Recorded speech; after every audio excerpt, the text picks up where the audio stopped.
ये महीना सब्र का महीना है। यहां सब्र से मुराद क्या है? रोजा। क्योंकि रोजे में फ्रिज में फ्रूट रखे हमें पता है, किचन में ड्राई फ्रूट रखे पता है, घर में खाना है पता है, रूह अफ़ज़ा सजाए पता है, फिर भी नहीं खाते, सब्र करते हैं, क्योंकि रोजे को सब्र कहते हैं। कुरान ने फरमाया ना, इस्ताइनु बिस्सब्र वस्सलाह, सब्र और नमाज से मदद चाहो। सब्र और नमाज से, सब्र और नमाज से मदद चाहो। तो एक तफसीर ये भी है, यहाँ सब्र से मुराद रोजा है। यानी जब तुमको मुसीबत आए तो रोजा रखो, नमाज पढ़ो और उसके जरिए से मदद चाहो। इन्नल्लाह माअस साबिरीन, बेशक अल्लाह रोजा रखने वालों के साथ है। क्योंकि रोजे का दूसरा नाम सब्र है, सब्र का दूसरा नाम रोजा है। अब पता चला, आप कहते थे ना ये सब्र क्या है, सब्र क्या है? सब्र रोजा है। इस्ताईनु बिस्सब्र वस्सलाह, नमाज रोजे से मदद तलब करो। यानी रोजा रखोगे तो मदद मिलेगी, नमाज पढ़ोगे तो मदद मिलेगी। वो रोजा क्या भाई जिसमें नमाज ही नहीं। सहरी खाए, बिस्तर में बैठ करके उसी पे लुढ़क गए, और उसके बाद असर से पहले उठे तो जोर बिस्तर में खो गई, और उसके बाद उठेंगे तो जरा सा लुंगी बांध कर और बनियान पहनकर थोड़ा गली में घूमेंगे कि हम भी रोजेदार हैं। और उसके बाद मस्जिद का लाइट देखेंगे कि मौज़िन ने जलाया कि नहीं जलाया, और देखेंगे, घड़ी देखेंगे। और कुछ तो बेचारे ऐसे है कि जो व्हाट्सएप लेकर बैठ जाएंगे, और कुछ तो ऐसे है कि जो गीबत की महफिल सजा कर बैठ जाएंगे। ये रोजा है मुसलमानों का, इल्ला माशाअल्लाह अल अयाज़ु बिल्लाह। ये भी कोई रोजा जिसमें गीबतें हो, वो भी कोई रोजा है। जिसमें इबादत ना, वो भी कोई रोजा। रोजा तो आता ही मुत्तकी बनाने के लिए। तो आका फरमाते हैं सब्र का महीना है और सब्र का सवाब जन्नत है। ये सब्र का महीना है और सब्र का सवाब जन्नत है। फरमाया लोग, और ये महीना अब बहुत तवज्जो के साथ, बहुत अटेंशन होकर फरमाया, ये महीना लोगों के साथ गमखारी का महीना है। गमखारी, गमगुसारी का महीना। मतलब क्या हुआ? गमखारी का मतलब क्या हुआ? खैर खाई, लोगों का ख्याल करने का महीना। ऐसा नहीं कि दो दो थैली भरकर अपने घर पर ही इफ्तारी जा रही है और पड़ोस के बच्चे पानी और खिचड़ी पर रोजा इफ्तार कर रहे हो। गमखारी का महीना है। और आप जानते हैं कि इस महीने में गमखारी की जाती है। हुजूर सल्लल्लाहु अलैहि वसल्लम के बारे में अम्मा आयशा सिद्दीका फरमाती हैं कि हुजूर अलैहिस्सलाम तो बड़े सखी थे ना। हुजूर से बढ़कर सखी कौन है? मेरे करीम से गर कतरा किसी ने मांगा, दरिया बहा दिए हैं दुर्बे बहा दिए।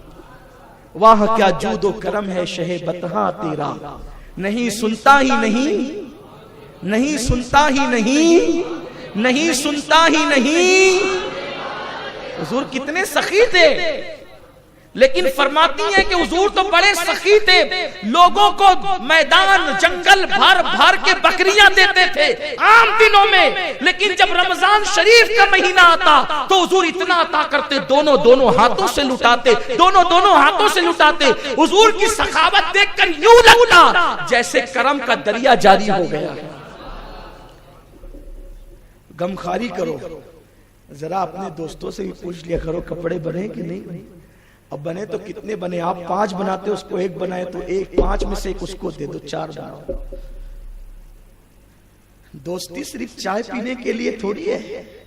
आजकल की दोस्ती तो चाय पान वाली दोस्ती। कौन किसका दोस्त है? टाइम पास वाली दोस्ती। लोगों से पूछा करो, सब अपने लिए नहीं। ये गमखारी का महीना, गम गुसारी का महीना। और आका अलैहिस्सलाम फरमाते हैं इस महीने में मोमिन का रिस्क बढ़ा दिया जाता है। ये बात तो बिल्कुल देखने वाली, आमदनी उतनी ही होती है, लेकिन माह रमजान में वो चीजें हम खाते हैं जो और महीनों में नहीं खा पाते, और रोज खाते हैं, है ना। क्या क्या खाते हैं, अब उसका जिक्र मैं क्या करूं, इसलिए कि आपकी तवज्जो उस पर ज्यादा रहती है। ठीक है, अल्लाह अगर रिस्क बढ़ा देता है तो खाना भी चाहिए। अल्लाह ताला खूब खिलाए, आपको खूब खूब पहनाए, खूब खाओ, खूब पहनो, लेकिन खूब अच्छे अमल भी कर लिया कर। इबादत पे कमर कसो, मोमिन की बात। मैं कहता हूं इस्लाम की हक्कानियत की एक दलील यह भी है कि माह रमजान शरीफ में आमदनी उतनी ही होती है, लेकिन रिस्क बढ़ जाता है, रोजी बढ़ जाती है। आता उतना ही है, लेकिन खर्चा कितना होता है? बाद में काउंट करो तो पता चलता है अरे जितना आया था उससे ज्यादा गया है। कहां से आता है? अल्लाह देता है। कहां से आता है? जब कोई किसी के बारे में कहता है ना यार वो इतनी तरक्की कर रहा है, आता कहां से है, तो मुझे कभी कभी उसके ईमान पे शक होने लगता है। ये कहने नहीं चाहिए कि आना आता कहां से, अल्लाह देता है। कौन देता है? अल्लाह देता है। लोग जलते हैं, आता कहां से। मुझे यहां पे एक वाकया याद आता है।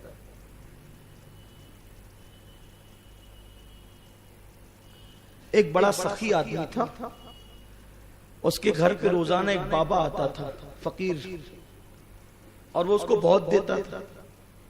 वो उसको बहुत देता था। उस फकीर को रोज ले जाता था, अल्लाह सखी का भला कर, सखी का दर कलंदर बोल, अल्लाह खूब बरकत दे, इसको खूब नवाजे, खूब अता करे। और याद रखना जो सखी होता है वो कभी गरीब नहीं होता। जो सखी होता है वो कभी देने वाला कभी गरीब नहीं होता, और लेने वाला कभी मालदार नहीं होता। अगर मालदार बनना है तो देने वाले बने।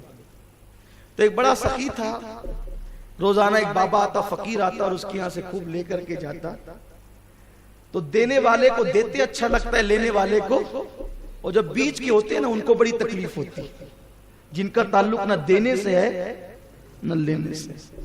वो कहते हैं आता कहां से, आता कहां से।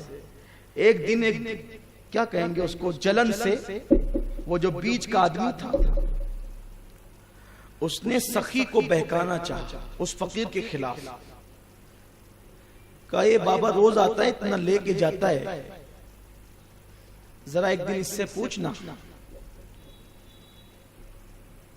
कि इंसान के हाथ में बाल क्यों नहीं होते। देखना वो तेरे सवाल का जवाब नहीं दे पाएगा, क्योंकि पहुंचे हुए आदमी ये जवाब दे सकते हैं, वो फकीर में कुछ नहीं, वो खाली है। भाई जब इंसान इंसान के बराबर नहीं हो पाता है तो अजमत का इनकार ही करता है ना। कौवा हमेशा हंस से हसद करता है, इसलिए कि कौवा कभी हंस बन नहीं सकता। और हुदहुद हमेशा बादशाह से हसद करता है, क्योंकि हुदहुद के सर पे ताज रहता है, मगर वो ताज रख के भी कभी बादशाह नहीं बन सकता। हुदहुद ताज पहनकर भी कभी बादशाह, इसीलिए उसको बादशाह से हसद है कि ताज मैंने भी पहना और इसने भी पहना, मैं बादशाह नहीं बन सकता। उसको पता नहीं है कि तू हुदहुद है, तू चिड़िया है, तू कभी बादशाह नहीं बन सकता। बादशाह तो तकदीर वाले बनते, तो उसको हसद है। हम ताज पहनकर भी बादशाह नहीं है। ऐसा ही होता है, जिसकी अजमत के बराबर इंसान ना हो सका उसकी अजमत का इनकार कर गया। मदीने के यहूदियों को यही हसद तो था ना, हुजूर के बराबर वो हो नहीं सकते थे, तो अजमत का इनकार कर बैठे बार बार। तो कहा ये फकीर खाली है, इसमें कुछ है नहीं, तू देता क्यों है इसको? वरना अगर ये भरा पूरा होता तो ये तेरे सवाल का जवाब जरूर देता। और जो भरा पूरा उसको देना भी चाहिए, वो सच्चा फकीर है, दुर्वेश है। तो उसने कहा अच्छा ठीक है, कल फकीर का इम्तिहान हो जाएगा। वो फकीर आया ना, तब भीख देने से पहले उसने कहा भाई मेरे सवाल का जवाब दो कि इंसानों के हाथ पर बाल क्यों नहीं होते। इंसान के हाथ पे बाल क्यों नहीं होते?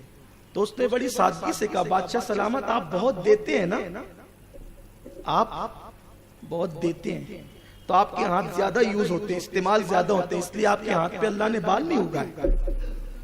भाई जिसका काम ज्यादा है तो देगा तो बाल नहीं उगेंगे, वहां काम ज्यादा है। तो उसने बीच में बोल पड़ा, कूद पड़ा, बड़ा छुट भैया वो बीच में कूद पड़ा। उसने कहा अच्छा बादशाह के हाथ पर नहीं है बाल, वो तो देता है, तेरे हाथ में क्यों नहीं है, तू थोड़ी देता। कहा उसके हाथ में देने की वजह से नहीं है, मेरे हाथ में लेने की वजह से नहीं है।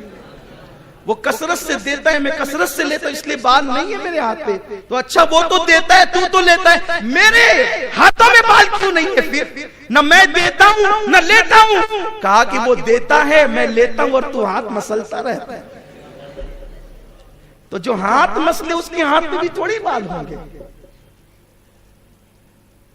कुदरत देती है, किसी पे नेमत देकर ये मत कहा करो आता कहां से। अल्लाह देने वाला, उसके देने की शाने हजारों शाने उसकी, वो देता है, तुम क्यों जलते हो? और तुम जलोगे तो वो रोक ले, ऐसा नहीं हो सकता।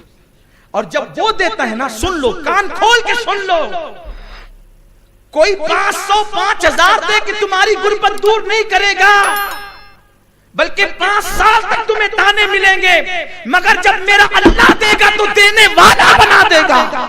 इसलिए लोगों से लालच मत किया करो, उससे उम्मीद रखा करो, उसने दिया तो देने वाला बना दिया।